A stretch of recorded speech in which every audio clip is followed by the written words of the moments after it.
Welcome to our channel Storytime, where we dive into the unexpected twists of life. Let me take you back to a fateful Monday morning. The day began normally enough.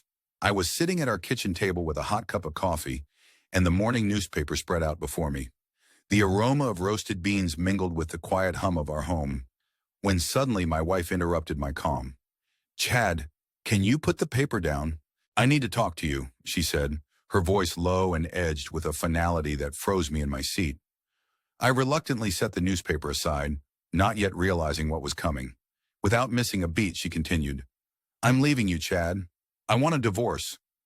I barely glanced up as I returned my attention to the sports section, dismissing her words as if they were just background noise. "Is that really all you're saying?" she insisted, her frustration growing with each word. I replied coolly, "I have nothing more to say except goodbye. Frankly, you haven't been worth much as a partner for over a year, so just go." There I was, sitting in my own private storm of indifference, when behind the veneer of calm, a calculated plan started to form. I put the paper down once more and walked out of the kitchen toward my home office. In that quiet space, I grabbed a notebook, some pens, and an envelope from a drawer. With a measured hand, I began typing out a note on the top sheet. "Tyrone, thank you, thank you, thank you, and thank God for this turning point." Just as I was about to seal my message, a spark of inspiration hit me. I pulled out one of the lottery tickets I'd purchased the night before and tucked it inside the envelope too. I scribbled one more line. "Maybe if you strike it lucky, it'll be enough to keep the cheaters at bay and prevent any more heartache. Good luck, kid. You're gonna need it."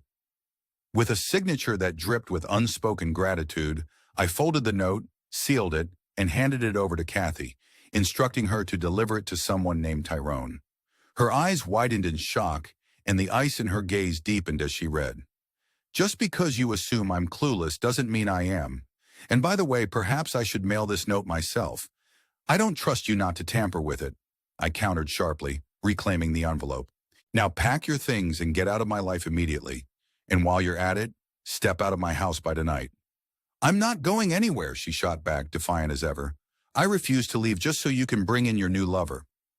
I didn't look back as I headed to the home office, spilling some coffee into a travel mug on my way out. That day was going to be more than just another Monday. Driving to work with a simmering resolve, I first stopped by the bank.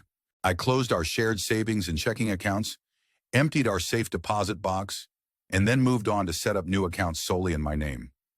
I canceled all joint credit cards and arranged for fresh cards issued to me alone. With my financial base restructured, I returned to my day-to-day business, though my mind was far from at ease.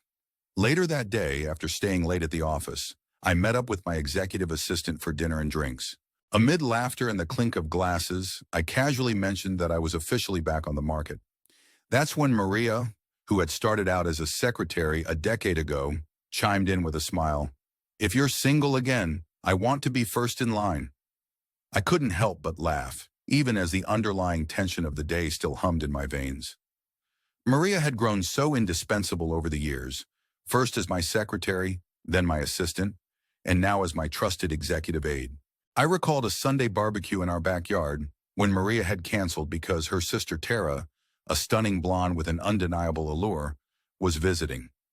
Later that week, amid playful banter and subtle flirtations, Maria admitted quite earnestly that she was interested in something more. "Boss, I'm dead serious," she said. "I want to give us a try, if you'll let me show you what I have to offer." I scoffed, half-jokingly replying, "All right then, let Tara take second place while you move up first." But even as the words were said in jest, the truth lingered in the air. It wasn't long before I found myself reflecting on Kathy's decision. She claimed she wanted a divorce because of an affair, a year and a half of secret meetings, and I knew just how long it had been simmering beneath our surface life. A friend had once seen her slip into a motel room with a mystery man, and I had hired a private detective to follow her, gathering every piece of evidence I needed. Yet instead of erupting in anger, I had chosen a different path, a cold, calculated response that protected more than just my pride. "You call it cheating, and yet you've done nothing about it," someone had said to me once. I shrugged off that criticism. Think about it. If I had gone off the deep end, I'd have turned my life upside down. Divorce in our state meant a 50-50 split, a forced sale of our house, forfeiting the pool, hot tub, woodworking shop, and even the three-car garage. So I decided instead to simply let her have her way for a while. It wasn't that I was giving in completely. On the contrary, I made sure not a dime was left shared. I ensured that all assets were now under my control. And though I did begin making arrangements to protect myself legally, there was an oddly detached rhythm to the turn of events. Even as I hardly made love anymore, opting instead for purely physical encounters on days when I wasn't aware of her escapades, I remained strangely composed. Conversations with friends soon added fuel to the fire. "How could you be around her knowing the truth?" they questioned. I just answered, "Love can turn to hate faster than you'd expect. And then before you know it, indifference takes over." Yet none of these voices could shake the certainty in my mind. A cheater never changes. I told Kathy plainly, "You say you're leaving because of an affair. Then go talk to your lover. It's between you two." I had already emptied our joint financial life and arranged for a restraining order. I wasn't about to let her continue using what was once our home as her battleground.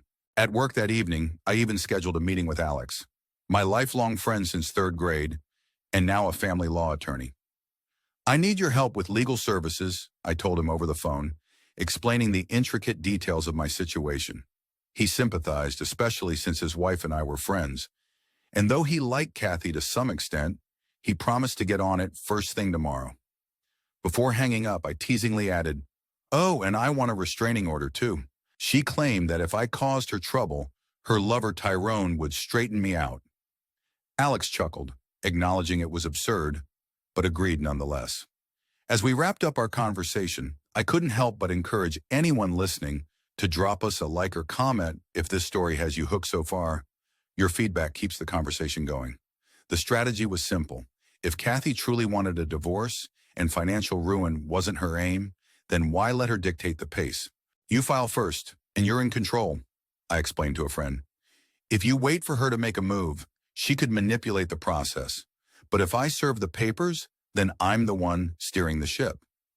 With that mindset, I made plans to meet with Alex the next day to sign all necessary documents and serve Kathy at her workplace. I even arranged for locksmith services the next day to change the locks, a decision that cost me more than expected, but one that felt necessary for my peace of mind. At home, tensions simmered. Kathy, stubborn as ever, sat at the kitchen table, rifling through papers. "Why are you still here?" I demanded as I grabbed a beer. Her defiant retort echoed, "This is my house too. I'll stay until I can make other arrangements." She dared to challenge, but I remained unmoved. "Get your stuff to one of the spare bedrooms and keep your distance," I ordered, leaving no room for argument. As the day wore on, I methodically began making calls to our trusted contacts, friends who were shocked, some who remarked, "Finally caught her in the act, huh?" While others muttered darkly, "It always seemed like there was an open secret about your marriage." The news rippled outwards to even Kathy's parents, who tried to defend their daughter, treating me like the villain. But I wasn't about to let her rewrite my narrative. After gathering Kathy's belongings and moving them to the garage, I slipped out for breakfast at a local cafe. Sipping coffee as I scanned today's news, I awaited the moment when Kathy would finally leave for work, giving me space to finalize the plans with Alex. Later that morning, I began packing her things more deliberately, each item a symbol of what had once been our life together. By 10:15 that afternoon, Alex called with the news. The papers had been served. I then contacted the locksmith, and within 20 minutes the new locks were in place. It wasn't long before Kathy's car pulled up the driveway. She stared, bewildered, at a large cardboard sign in the garage that boldly read, "Kathy, all your things are here." For a brief moment, she tried to re-enter the house, but the door remained unyielding. I even received a heated call from her moments later, accusing me of public humiliation. I calmly explained, "If you need anything, just call. Your things are in the garage and the code still works on the opener." After hanging up, I methodically called everyone on my list, detailing the situation. Some inquired if I truly believed Kathy would ever pay for all of this, while others cynically remarked that I must have known about her misdeeds all along. One friend even joked that I'd always suspected our marriage was more of an open arrangement. I couldn't help but cross names off the list of people I once trusted. Later that week, just when I thought the worst was behind me, Kathy attempted to break back into our home. In a swirling display of anger, she smashed plates and glasses, knocked over lamps, and even poured urine on my clothes piled in the closet. Every act of destruction was recorded by our newly installed security system. When Alex saw the footage at the restraining order hearing, he argued fiercely on my behalf. The judge, having seen everything, not only made the restraining order permanent, but also ordered me to replace all damaged items, clean my clothes, and fix the disarray in what was once our bedroom.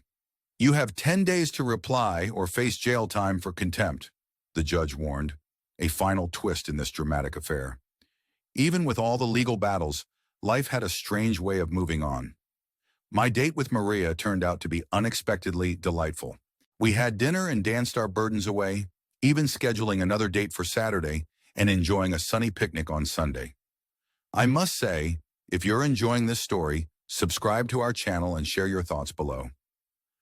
Your engagement makes these stories even more compelling. On Monday, the day of the final hearing, the judge approved the measures and set a swift pace for what was to follow. The divorce, finalized in 6 grueling months, proved to be standard fare in this no-fault state.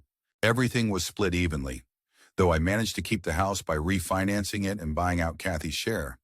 In a little twist of fate, she was awarded alimony, but only a paltry $100 a week instead of the $500 she had demanded. My friend Alex later confided it was the judge's own personal lives, both having suffered from cheating spouses, that allowed me to get a fair deal. But the tangled web didn't end there. In the months following our divorce, I found myself navigating unexpected encounters. One day at a Hilton bar enjoying a beer and a steak sandwich, a stranger slid onto the stool next to me. "Can I buy you a beer?" he asked quietly. To my utter surprise, it turned out to be Kathy's former lover. I invited him to sit, and as he ordered a beer and methodically peeled the label off his bottle, a ritual that sent a small pile of remnants onto the counter, he began to reminisce. "I didn't mean to screw things up for you." He recalled how, on the night he first met her, she wasn't even wearing a wedding ring. They'd laughed, danced, and soon were entangled in a passionate affair. Eventually, he confessed that he'd fallen head over heels, and for a brief period, we even sheltered a semblance of love amid the chaos. Yet reality, as it tends to do, caught up. When a mutual friend revealed that Kathy had a notorious history, cheating not just with him, but with others, even with his own brother, I finally realized the truth. Overwhelmed by her manipulations, she once wept as she blamed me for being an abusive drunk. I saw through the lies, and though I'd once let her back into my bed for convenience and twisted passion, I soon decided that any future relationship could only be on my terms. I made it clear we could maintain a friends with benefits arrangement, but no more than that. A few weeks later, I came home from work only to find her gone. Later, over a beer with another acquaintance, the conversation turned to our secret affair. "You didn't divorce her immediately because," he prodded. Shrugging, I recalled my own contradictory desires. Her bedroom held a hold over me even though I knew better. Then, as if fate had one final card to play, the ex-lover reappeared with an unexpected twist. Sliding a cashier check across the counter, a check for a very substantial sum, he said, "This is your half. Consider it your winning lottery ticket." A moment of stunned silence passed between us before he departed, leaving me to wonder if I had truly emerged unscathed from this mess. At the office later, my assistant John couldn't help but remark, "You look like the cat that just ate the canary. Was that lunch really that impressive?" I managed a small smile as I recalled how everything on that chaotic day had unfolded. Meanwhile, John mentioned, "By the way, Maria no longer works for you." I quickly explained she was now busy painting a room that was destined to be a nursery for the twins we'd eventually planned. And so our lives continued to twist in ways we never could have predicted. Before I wrap up this story, I want to thank you for joining our journey through one man's turbulent chapter of heartbreak, revenge, law, and unexpected second chances. If you enjoyed the narrative, please subscribe to our channel, leave a like, and share your thoughts in the comments below. I'd love to hear if you've ever had to navigate a storm of your own. As I sit here now, after all the legal battles, shattered dreams, and bitter victories, I can only reflect on the unpredictable nature of life. I had my revenge, and I managed to rebuild what was left. Yet every moment, from that cold Monday morning to the strange reunion with an old flame's lover, taught me that behind every story of betrayal lies a deeper truth about our own resilience. Our lives are filled with unexpected turns, heartbreak, and even moments of genuine humor. And if you want more compelling stories like this, stay tuned. Thank you for listening, and don't forget to subscribe and engage with our community. Until next time, take care of yourselves and remember that every end is just a new beginning.